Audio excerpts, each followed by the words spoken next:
Mesdames et messieurs, bonjour et bienvenue dans votre émission Flash Santé hebdomadaire de l'Info Santé Internationale. La semaine du 27 avril au 3 mai 2026 a été dominée par les grandes campagnes de vaccination, les discussions internationales sur la prévention des pandémies ainsi que les efforts et renforcement du système de santé sur différents continents. Voici l'essentiel de l'actualité sanitaire hebdomadaire de la semaine du 27 avril au 3 mai 2026.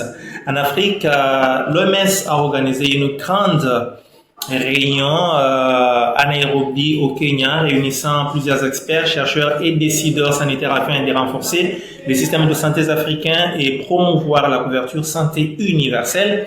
En RD Congo, la semaine passée a été dominée par la campagne de vaccination contre la rougeole et la poliomyélite.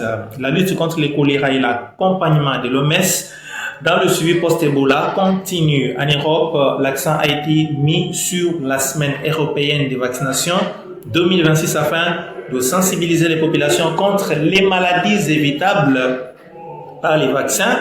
L'OMS Europe avait également insisté sur l'amélioration des données sanitaires, la santé mentale, les conséquences sanitaires des conflits et le soutien médical aux populations déplacées, notamment en Ukraine et dans certaines zones de crise.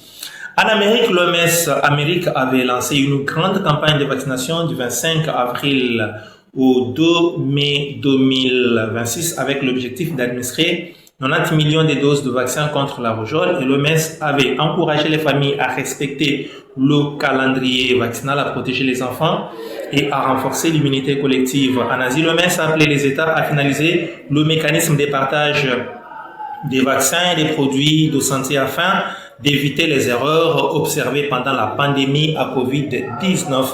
Au Moyen-Orient, l'OMS a alerté sur les conséquences de la guerre qui sont le manque de médicaments et les déplacements massifs des populations avec toutes ces conséquences, la malnutrition et le décès. Chers téléspectateurs, retenons que la prévention coûte moins cher.